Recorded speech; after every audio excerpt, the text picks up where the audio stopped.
Hello and welcome back to the channel. This episode here is me re-bushing the bottom end of a Thomas II locomotive. It starts with me disassembling all the motion off of both sides of the locomotive. I only actually video one side, so I won't bore you with all of that, but I start by dismantling all of the valve gear and removing the return crank here using a valve puller. Just remember to undo the grub screw before you start pulling, makes it a little bit easier. And then I also remember I need to mark its location. Timing is crucial on these, so the timing will be double checked before it's all bolted back together. So pulling out the big end pin from the connecting rod here, just have to rotate it to a point where the pin will actually pop out and the con rod comes off. Then unbolt the connecting rod and that equally comes off. I will quickly go on to show here the amount of slop within these bearings. So there is wiggling everything. It's everything's out by around about 30 to 40 thou in measurement, so it's well worn. So yeah, worth pulling it all off and machining new bearings. So yeah, just everything's got real wobble. Onto measuring them, all the pins are unmarked. Yeah, so the measurements are all the same. So every pin is the same measurement. I'm pushing the bearings out here on the press.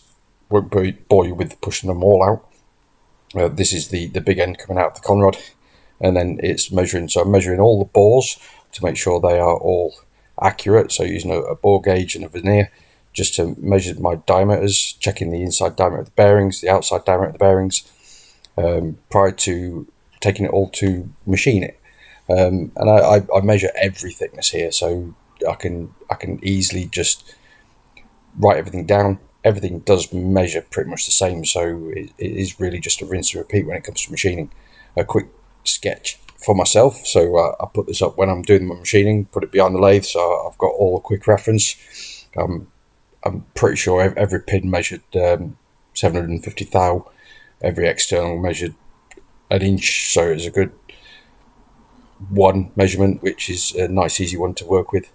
All the thicknesses did vary, so coupling rod and con rod, they were slightly different on the thicknesses, and also making sure there's spaces in between the rods so they're not colliding. But yeah, very, very simple process. Just double checking every measurement before I get to machining.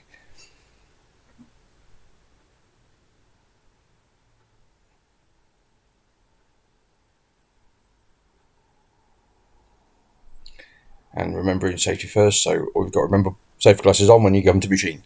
So chopping off a piece of brass here, and sorry, not brass, bronze, it's PB1 bronze. So throw that onto the lathe, and I start by boring out the centre hole on the lathe, just using increasing sizes of drill bits. So I start small, work my way up, and then I do the finish internal dimensions using a boring tool on the tool post. But yeah, just getting everything to rough dimensions to start with, and then I can sneak up on all my measurements.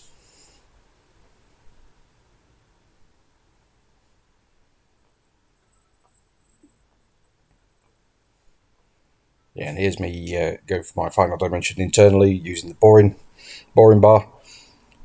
Just checking at every process, just checking everything's tight as well, and just, yeah, as I say, sneaking up on that final dimension. It is easy to get carried away and just want to plough in at full depth and then mess everything up. So just nice and slow passes, not taking too much material off.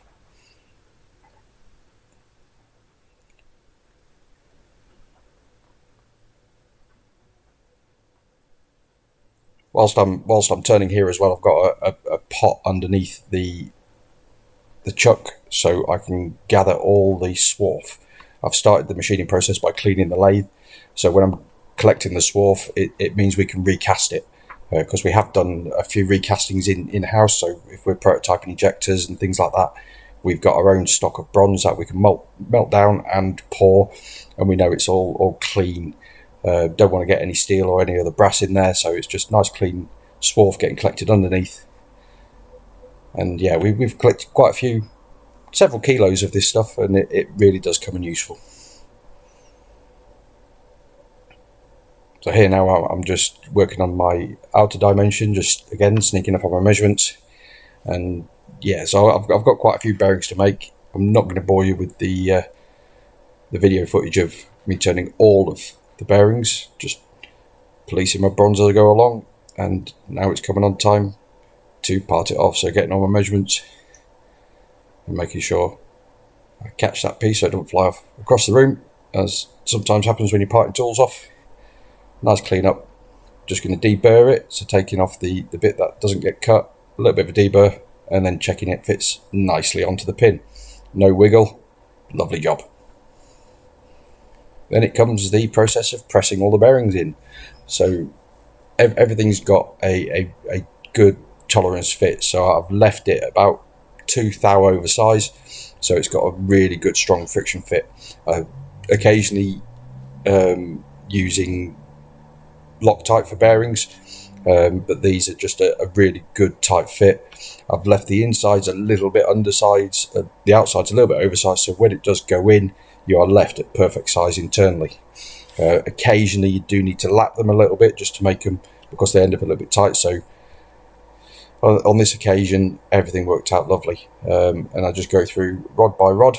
So I start on the left hand coupling rod, left hand connecting rod, right hand connecting rod, right hand coupling rod, and all the bearings are back in position.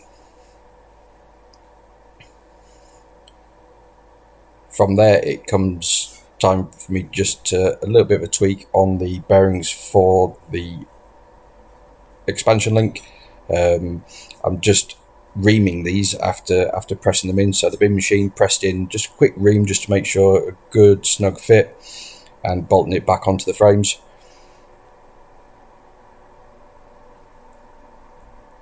And then once everything's assembled, I go around, good squirt of oil on everything, making sure I'm lubricating all my bearings, and then a good hand crank of the wheels to make sure nothing's binding.